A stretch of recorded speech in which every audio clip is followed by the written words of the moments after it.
আমার তো এখন আর বিয়া হইব না। এই কথা জানাজানি হইলে আমি কোথাও মুখ দেখাইতে পারুম না স্যার। আপনি এটা আমার সাথে কি করলেন? বলেই কাঁদতে থাকে জলি। রবিন জলির কান্না দেখে জলিকে শান্ত করার চেষ্টা করলো। আরে বোকা, এটা জানাজানি হবে কেন? কেউ জানবে না। তুই না বললে তো কারো জানার কথা না। জলি বলল, স্যার কোনো না কোনোভাবে জানাজানি হইয়াই যাইব, এখন আমার কি হইব? বলেই আবার কাঁদতে থাকে জলি। স্যার আপনি আমারে বিয়া করেন। এটা শোনার পর রবিন চমকে গেল। রবিন জলিকে বলল, বিয়ে করব মানে? কি উল্টাপাল্টা বলছিস? তোর মাথা ঠিক আছে? তোকে বিয়ে করলে তোর ম্যাডামের কি হবে? এই তুই যা তো, কাজ কর গিয়ে। আমার অনেক কাজ আছে।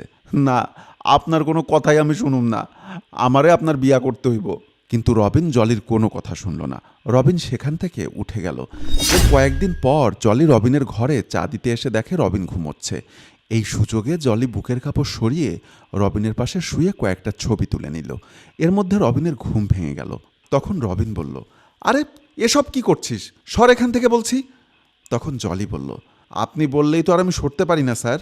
আমাকে ভোগ করেছেন, এর খেসারত তো আপনাকে দিতেই হবে। রবিন বলল, কি চাস তুই বল, আমাকে বিয়ে করতে হবে।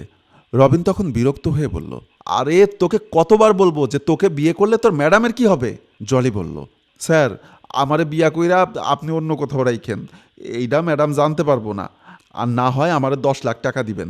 টাকা দিলে আমি কাউরে কিছু কমু না, না হইলে আমি ম্যাডামরে সব কিছু কইয়া দিমু। তখন রবিন 10 লক্ষ টাকার একটা চেক জলির হাতে দেয়। এরপর বলতে থাকে, এবার ছবিগুলো ডিলিট করে দে। জলি বলল, টাকা যখন পাইছি ছবি আমি ডিলিট করে দিমু, ওইটা নিয়ে চিন্তা করবেন না স্যার। বলে জলি হাসতে থাকে। রবিন বলল, আচ্ছা শোন, কাল থেকে তোকে আর আসতে হবে না, তুই আর আসিস না কাজে, অন্য কোথাও কাজ কর। তখন জলি বলল, স্যার আপনি চাইলেও কাল থেকে আমি আর আইতাম না। 10 লাখ টাকা পাইছি, কেডা করবো আর মানুষের বাড়ি কাম? বলেই জলি রুম থেকে বের হয়ে যায়। বন্ধুরা, আমাদের এই গল্পটি যদি আপনাদের ভালো লেগে থাকে তাহলে অবশ্যই লাইক, কমেন্টস এবং শেয়ার দিয়ে আমাদের পাশেই থাকবেন। খুব শীঘ্রই আবারও কোনো নতুন গল্পে আপনাদের সাথে দেখা হবে। ধন্যবাদ সবাইকে।